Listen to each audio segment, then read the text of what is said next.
জানিয়ে দিব আজকের সর্বশেষ আন্তর্জাতিক খবর। শুরুতেই থাকছে সংবাদ শিরোনাম। আশা করি ইরানের বিরুদ্ধে সামরিক পদক্ষেপের প্রয়োজন হবে না, বললেন ট্রাম্প। ট্রাম্পের কাছে ইরানের হামলার আরও শক্তিশালী বিকল্প উপস্থাপন। এতক্ষণ শুনছিলেন সংবাদ শিরোনাম, এবারে থাকছে বিস্তারিত। আশা করি ইরানের বিরুদ্ধে সামরিক পদক্ষেপের প্রয়োজন হবে না বলে মনে করেন ট্রাম্প। ইরানের সামরিক হামলা চালানোর প্রয়োজন হবে না বলে মনে করেন যুক্তরাষ্ট্রের প্রেসিডেন্ট ডোনাল্ড ট্রাম্প। বৃহস্পতিবার এক অনুষ্ঠানে তিনি ইরানের সঙ্গে আলোচনায় কঠিন শর্তও চাপিয়েছেন। একটি সম্ভাব্য পারমাণবিক চুক্তি তেহরানের সঙ্গে আরও আলোচনার পরিকল্পনা করছেন বলেও জানান তিনি। এদিকে ইরান হুমকি দিয়েছে, পাল্টা জবাব এবারও সীমিত আকারে হবে না।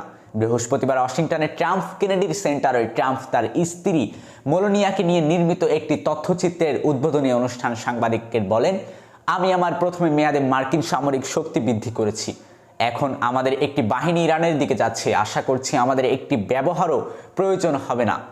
ইরানের সঙ্গে আলোচনায় বসবেন কিনা এমন প্রশ্নের জবাবে ট্রাম্প বলেন, আমি আগেও আলোচনা করেছি এবং আরও আলোচনার পরিকল্পনা করছি। তিনি বলেন, হ্যাঁ, আমাদের অনেকগুলো বড় শক্তি জাহাজ এবং ইরানের পথে। যদি সেগুলো ব্যবহার করতে হয় তবে সেটিই হবে সবচেয়ে ভালো বিষয়। পরমাণু কর্মসূচি এবং সরকারি বিরোধী বিক্ষোভকারীদের হত্যা বন্ধ করার সত্ত্বে ইরানের সঙ্গে আলোচনায় বসবেন ট্রাম্প। ইরান ইস্যুকে প্রেসিডেন্ট ট্রাম্পের যে কোনো সিদ্ধান্ত বাস্তবায়নের জন্য দেশটির প্রতিরক্ষা বাহিনী প্রস্তুত আছে। মার্কিন প্রতিরক্ষা মন্ত্রী পিট হেগসেট তথ্য জানিয়েছেন। বৃহস্পতিবার যুক্তরাষ্ট্রের মন্ত্রিসভার বৈঠকে হেগসেট বলেন, ইরানের পারমাণবিক বোমার অধিকারী হওয়ার উচিত নয় এবং ইরান ইস্যুতে প্রেসিডেন্ট ট্রাম্প যে সিদ্ধান্ত নেবেন তা বাস্তবায়নের জন্য যুক্তরাষ্ট্রের প্রতিরক্ষা বাহিনী প্রস্তুত। ট্রাম্পের কাছে ইরানের হামলা আরও শক্তিশালী বিকল্প উপস্থাপন। আঘাত হানা এবং দেশটির নেতৃত্বের ক্ষমতা দুর্বল করার মতো সম্ভাব্য অপশন অন্তর্ভুক্ত হয়েছে। নাম প্রকাশ না করার সত্ত্বে অভ্যন্তরীণ সূত্রকে উদ্ধৃত তথ্য দিয়ে জানিয়েছেন দি নিউ ইয়র্ক টাইমস। প্রতিবেদনে বলা হয়েছে, এর আগে মার্কিন প্রশাসন প্রধানত তেহরান সরকারের বিরুদ্ধে বিক্ষোভ দমন বন্ধে চাপ দেওয়ার ওপর মনোনিবেশ করেছিলেন। তবে সম্প্রতি নতুন প্রস্তাবগুলো কৌশলগত মাত্রা বৃদ্ধি পেয়েছে। পরিকল্পনায় সীমিত হামলায়, গুরুত্বপূর্ণ স্থাপনায় টার্গেট অভিযান ও প্রয়োজনের যুক্তরাষ্ট্রের বাহিনীর সরাসরি ইরানের এলাকায় প্রবেশের সম্ভাবনার বিবেচনা দেওয়া হয়েছে।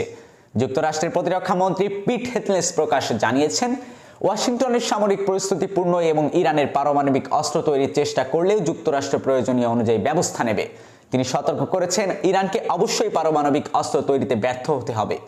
এ সময় প্রেগন্যান্ট মধ্যপ্রাচ্যের অতিরিক্ত নৌ ও বিমান বাহিনী মোতায়েন করেছেন, যা কূটনৈতিক প্রতিরক্ষা প্রয়াস হিসেবে দেখা হচ্ছে। তবে ট্রাম্প নিজেই সামরিক পদক্ষেপের পরিবর্তে কূটনৈতিক সমাধানের ইঙ্গিত দিয়েছেন। বৃহস্পতিবার তিনি বলেন, আমরা আশা করি কোনো শক্তি প্রয়োগের প্রয়োজন পড়বে না। ইরানের সঙ্গে কথাবার্তা চলাকালীন প্রস্তুতি চলছে বলে জানান তিনি। দেশটির কর্মকর্তারা জানান, প্রেসিডেন্ট এখনও কোনো সিদ্ধান্ত অনুমোদন দেননি এবং পরিস্থিতি পর্যবেক্ষণ করেছেন। এতক্ষণ শুনছিলেন সংবাদ বিস্তারিত।